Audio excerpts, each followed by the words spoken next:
રાજકોટથી રાજકોટના જંગલેશ્વરમાં ડિમોલેશનને લઈને વહીવટી તંત્ર એલર્ટ મોડ પર છે। પોલીસ કમિશનરે સુરક્ષા વ્યવસ્થા જાળવવા નવી ગાઈડલાઈન જાહેર કરી, જેમાં 4 થી વધુ લોકો ભેગા થવા પર પ્રતિબંધ લાગુ કરાયો। સમગ્ર વિસ્તારમાં હથિયારબંધી લાગુ કરવામાં આવી છે અને કોઈ હથિયાર સાથે પકડાશે તો કડક કાર્યવાહી કરવામાં આવશે। હાલમાં જંગલેશ્વર વિસ્તારમાં પોલીસનો ચુસ્ત બંદોબસ્ત છે અને શાંતિ જાળવવા માટે સતત પેટ્રોલિંગ કરાઈ રહ્યું છે। ડિમોલેશન દરમિયાન કોઈ અઘટિત ઘટના ન બને તે માટે તમામ કવાયત કરાઈ છે। રાજકોટના જંગલેશ્વર વિસ્તારના આ ડ્રોન વિડીયો આપ જુઓ। સતત એક તરફ પોલીસનું પેટ્રોલિંગ, બીજી તરફ ડ્રોન મારફતે સર્વે કરવામાં આવી રહ્યો છે। વિસ્તારના ક્ષેત્રફળને લઈને, ત્યાંની ભૌગોલિક સ્થિતિને લઈને, કેટલા આવાસો છે, કેટલા મકાનો છે, તમામ સર્વે ડ્રોન મારફતે હાથ ધરાયો છે। બીજી તરફ હથિયારબંધીનો કાયદો પણ લાગુ કરાયો છે।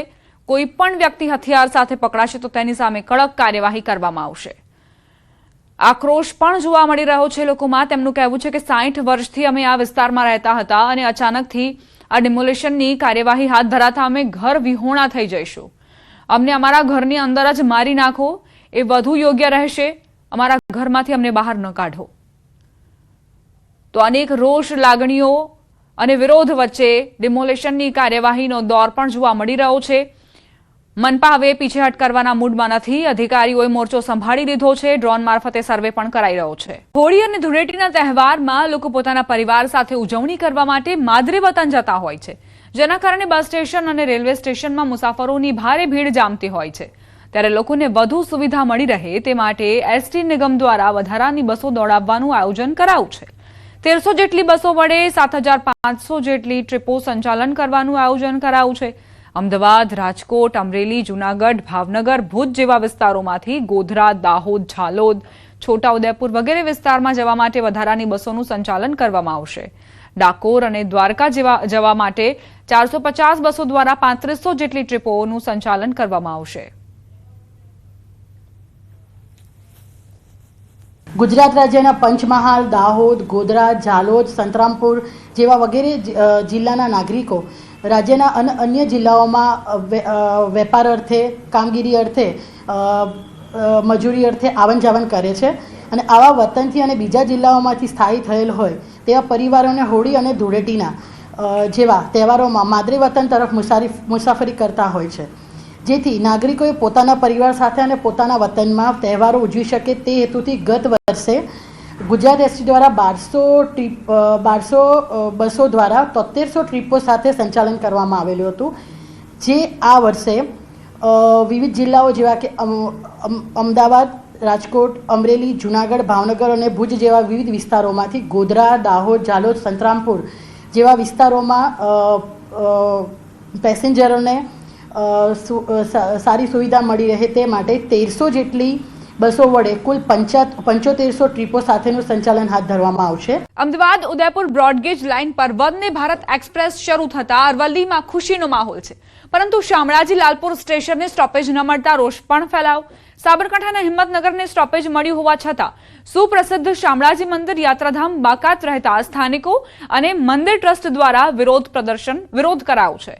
લોકોનો દાવો છે કે અહીં સ્ટોપેજ આપવામાં આવે તો પ્રવાસન અને રોજગારીને વેગ મળશે।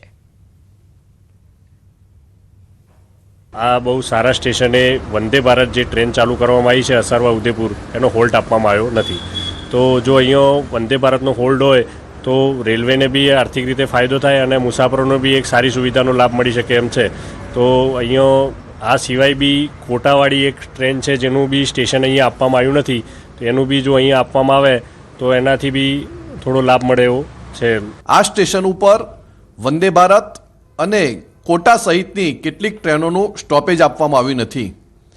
આ સ્ટોપેજ ન આપવાના કારણે અહીંના સુપ્રસિદ્ધ યાત્રાધામ શામળાજી ખાતે આવતા યાત્રિકો તેમજ આ જિલ્લાના લોકોને મુસાફરી કરવા માટે ખૂબ જ અગવડ પડે છે। જો ટૂંક સમયની અંદર આ સ્ટોપેજ આપવામાં નહીં આવે તો કોંગ્રેસ પક્ષ દ્વારા ગાંધી ચીડિયા માર્ગે આંદોલન કરવાની ફરજ પડશે। અસારવાથી ઉદયપુર સુધીમાં જાવર, ડુંગરપુર, હિંમતનગર લગભગ 4 સ્ટોપેજ છે, પણ શામળાજી એ વિશ્વ પ્રસિદ્ધ દેવસ્થાન છે। ભગવાનનું, વિષ્ણુ ભગવાનનું ભવ્ય દિવ્ય મંદિર છે। આ વંદે ભારત ટ્રેનનું સ્ટોપેજ આપવામાં આવશે તો યાત્રિકોને બહુ જ લાભ થશે. યાત્રાધામ શામળાજીને વર્ષોથી કોઈ પણ પ્રકારની રેલવે સુવિધા નહોતી મળી, પરંતુ આખરે જ્યારે મોડર્ન સુવિધાઓ સાથે, તમામ આધુનિક સુવિધાઓ સાથે રેલવે મથક મળ્યું છે. દ્રશ્યો બતાવી દઈશ કે રેલવે મથક મળ્યું ખૂબ સારા સમાચાર હતા વિસ્તાર માટે, પરંતુ જે પ્રકારે વંદે ભારતની કનેક્ટિવિટી નહીં મળવાના કારણે સ્થાનિકો નારાજ છે, જે યાત્રિકો નારાજ છે. કારણ કે જે પ્રકારે હમણાં જ અસારવા અમદાવાદથી ઉદયપુર માટેની રેલવે લાઇન શરૂ કરવામાં આવી છે. આ 3 ટ્રેક સાથે અદ્યતન સંપૂર્ણ સુવિધાઓ સાથે રેલવે વિભાગ દ્વારા જે સુવિધા આપવામાં આવી રહી છે, પરંતુ જે વંદે ભારત છે તેનો સ્ટોપેજ નહીં મળવાના કારણે યાત્રિકોમાં નારાજગી છે. એટલે કે આ માગણી પૂરી કરવા માટે જે તંત્રને, રેલવે વિભાગને હાલ અપીલ કરવામાં આવી રહી છે. હાર્દિક પટેલ, ન્યૂઝ 18 ગુજરાતી, અરવલ્લી. દિલ્હીની એઆઈ સમિટમાં કોંગ્રેસના વિરોધ પ્રદર્શન મામલે પ્રદેશ ભાજપ પ્રમુખ જગદીશ વિશ્વકર્માના કોંગ્રેસ અને રાહુલ ગાંધી પર પ્રહાર. યુથ કોંગ્રેસના લોકોએ એઆઈ સમિટમાં જઈ પોતાની ટી શર્ટ કાઢી અને જે વરવું દ્રશ્ય કર્યું, દેશની 140 કરોડ જનતાને સખત શબ્દોમાં વખોડે છે. રાષ્ટ્રીય અધ્યક્ષની પ્રદેશ સંગઠનના હોદ્દેદારો સાથે ચર્ચા. નીતિન નવીને ગુજરાત ભાજપના નેતાઓને ખાસ માર્ગદર્શન આપ્યું. રાજનીતિ મેરેથોન દોડ છે, અહીં શોર્ટકટ ક્યારેક જ સફળતા આપે છે. કાર્યકર્તાઓએ પદ મેળવવા માટે પાર્ટીમાં ન આવવું જોઈએ. પદ મળે તો જ કામ કરીએ તેવી માનસિકતા ખોટી. પ્રદેશ હોદ્દેદારોએ 2 સ્ટેપ નીચે ઉતરી જમીની સ્તરે કામ કરવું જોઈએ. ધારાસભ્યોએ જિલ્લા અને જિલ્લા હોદ્દેદારોએ તાલુકા મથકે રહેવું. તાલુકાના નેતાઓએ મંડળ કક્ષાએ સક્રિય રહી કામ કરવું. પ્રભારીઓએ અન્ય જિલ્લા જેવું જ કામ પોતાના જિલ્લામાં અનુસરો. ચૂંટાયેલા પ્રતિનિધિઓની પાર્ટી માટે વિશેષ જવાબદારીઓ બને છે.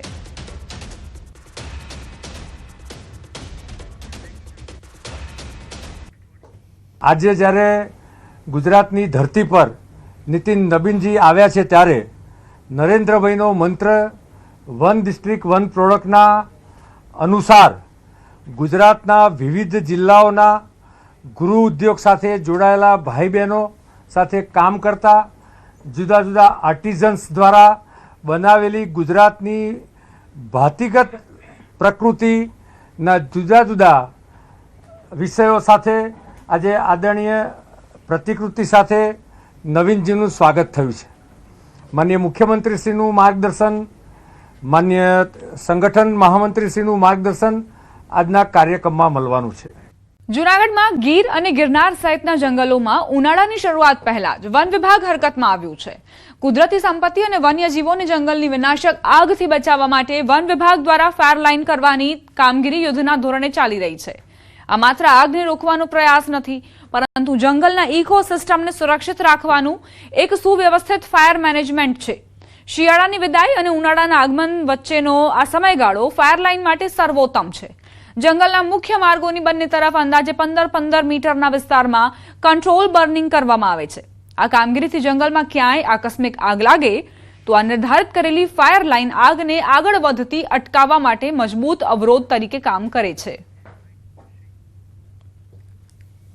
फायर लाइन में हमारे जो जंगल के जनरली जो रास्ते होते हैं उसके दोनों तरफ में हम लोग लगभग 15-15 मीटर की जो है फायर लाइन करते हैं. फायर लाइन से फ़ायदा ये होता है कि अगर कोई आकस्मिक दव लगती है जंगल में तो वो पूरे जंगल में नहीं फैल जाए, तो उससे उसको एक ब्रेक भी मिलता है. टिक्स वगैरह है, इंसेक्ट वगैरह मतलब कि जो डिजीज़ वगैरह कर सकते हैं लाइन में फर्दर, तो वो भी कंट्रोल में रहते हैं. तो जो फायर जो रहती है, कंट्रोल बर्निंग जो होती है, वो फायर मैनेजमेंट की एक इम्पोर्टेंट प्रैक्टिस है और अभी फिलहाल वो चालू ही है जंगल में और उसकी कामगिरी अभी कर रहे हैं. ગીર સોમનાથના તાલાલા તાલુકાના જાવંત્રી ગામે જમીન વિવાદે હિંસક વળાંક લીધો. 2 પરિવારો વચ્ચેના જમીન વિવાદમાં કોર્ટનો ચુકાદો એક પરિવારની તરફેણમાં આવ્યો. કોર્ટમાં પોલીસની હાજરીમાં જમીનનો કબજો વિજેતા પક્ષને સોંપવામાં આવ્યો હતો. સ્થાનિકોના જણાવ્યા અનુસાર ચુકાદાથી નારાજ થયેલા સામે પક્ષના 15થી વધુ લોકોએ વિજેતા પરિવારના કાચા મકાન પર હુમલો કર્યો હતો અને પરિવારના સભ્યો પર ફાયરિંગ કર્યું હતું. એટલું જ નહીં, ત્યારબાદ કાચા મકાનને આગ ચાંપી દેવામાં આવી હતી. તે સમયે ઘરમાં 8 લોકો જમવા બેઠા હતા. 7 લોકો સમયસર બહાર નીકળી ગયા, પરંતુ એક વૃદ્ધા બહાર ન નીકળી શકતા આગમાં દાઝી ગયા હતા. તાલાળા પોલીસે તાત્કાલિક ઘટના સ્થળે પહોંચી ગુનો નોંધી આગળની તજવીજ શરૂ કરી છે. બેનો હતી, અમારી દીકરીઓ હતી, બધું હતા. પછી વાતીની સામેથી હુમલો કર્યો, બરાબર છે. ફાયરિંગ કર્યા અમારી મારાથી, 4 ફાયરિંગ કર્યા, બરાબર છે. પછી બોટલું ખા કર્યું, હુમલા કરનારા સાહેબ અમે તો લાઇટમાં હતા બરાબર છે, પણ સામેથી અમારે થોડું દેખાતું નતું, લેફ્ટ પડતો હતો ને એટલે. પણ એમાં 6-7 જણા તો અહીંથી દેખાતા, 6-7 જણા આ બાજુથી આવે. જગ્યાનો વિવાદ મારા ખ્યાલથી 40-42 વર્ષથી ચાલતો આવે છે. 2-3 દિવસ પહેલા કોર્ટ દ્વારા કંઈક જગ્યા સોંપવામાં આવી હતી ને સામે પક્ષકારો અને આ લોકો મતલબ કે જેમને જગ્યા સોંપી એમને વર્ષોથી વિવાદ હાલતો હતો. સોમનાથના ઉના ગીર ગઢડા બાયપાસ પાસે સિંહોના આટાફેરા. રાતના સમયે 3 જેટલા સિંહ રસ્તા પર પસાર થતા જોવા મળ્યા. એક કાર ચાલકે આ દ્રશ્ય કેમેરામાં કેદ કર્યા, જે સોશિયલ મીડિયામાં અત્યારે વાયરલ થઈ રહ્યા છે. અવારનવાર આ વિસ્તારમાં સિંહોની હાજરીથી સ્થાનિકોમાં ભયનો માહોલ વ્યાપ્યો છે. ગીર સોમનાથથી આ સીધી તસવીરો આવી છે કે જ્યાં એક વ્યક્તિએ કાર ચાલકે પોતાના કેમેરામાં સિંહોની લટારના દ્રશ્યો કેદ કર્યા. અહીંથી સિંહ પરિવાર પસાર થતો હતો તે દરમિયાનના દ્રશ્યો. વિસ્તારમાં રાત્રે 11:30 આસપાસ હંગામો થયો. દારૂના નશામાં રિક્ષા ચલાવતા હંગામો. રિક્ષા ચાલકે બેફામ ડ્રાઇવિંગ કર્યું હોવાનો આરોપ. રિક્ષા ચાલકે 2 થી 3 લોકોને અડફેટે લીધા. ઘટના બાદ રિક્ષા ચાલકે અપશબ્દો બોલ્યાનો પણ આરોપ મુકાયો. રિક્ષા ચાલકના વર્તનથી ટોળામાં રોષ. ટોળાએ રિક્ષા ચાલકને માર માર્યો. ઘટનાની જાણ થતાં પોલીસ ટીમ સ્થળ પર પહોંચી અને સ્થિતિને કાબૂમાં લીધી. પોલીસ દ્વારા આગળની કાર્યવાહી હાથ ધરાઈ છે. આગળથી સમાચાર, જ્યાં કીર્તિ પટેલે પોલીસ સામે કરેલા આક્ષેપોનો મામલો. ગમે ત્યારે કીર્તિ પટેલની ધરપકડ થઈ શકે છે. કીર્તિ પટેલની ધરપકડ. જૂનાગઢ ગ્રામ્યના ડીવાયએસપી રવિરાજસિંહ પરમારનું નિવેદન. પોલીસની ટીમ દ્વારા કીર્તિની શોધખોળ તેજ કરાઈ. રહેણાંકના સ્થળે તેમજ સંભવિત સ્થળો પર ટીમો દ્વારા સર્ચ કરવામાં આવી રહ્યું છે. કીર્તિ પટેલને પકડવા જુદી જુદી ટીમો દ્વારા શોધખોળ. તમામ કેસ ન્યાયિક પ્રક્રિયા અને કાયદાને આનુષંગિક રીતે દાખલ કરવામાં આવ્યા છે. તપાસના તથ્યો અને વિષય પર માહિતી મળશે, તેના પર આગળની પ્રક્રિયા હાથ ધરાશે.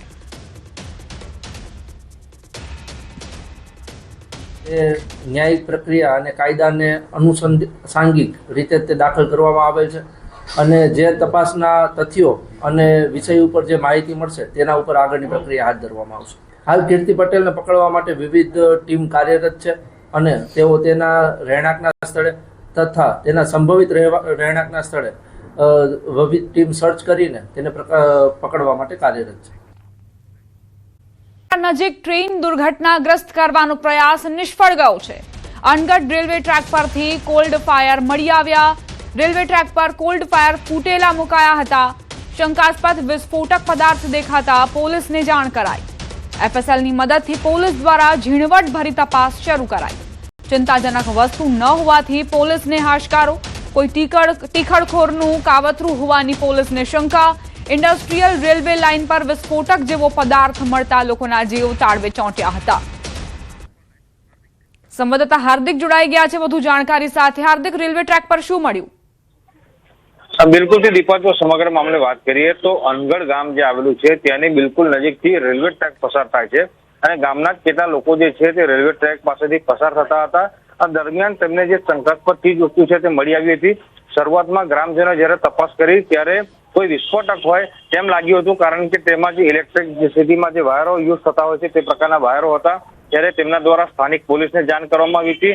સ્થાનિક પોલીસ દ્વારા સમગ્ર મામલે રેલવે પોલીસને જાણ કરવામાં આવી હતી અને જે અલગ અલગ એજન્સીઓ છે તેમના દ્વારા ત્યાં સ્થળ તપાસ કરવામાં આવી. ત્યારે કોલ્ડ ફાયર હોવાનું જે છે તે સામે આવ્યું હતું, પરંતુ પોલીસ જે છે તે કોઈ પણ જાતની ચૂક નથી રાખવા માંગતી. તેના આભાર હાર્દિક, જાણકારી આપવા માટે.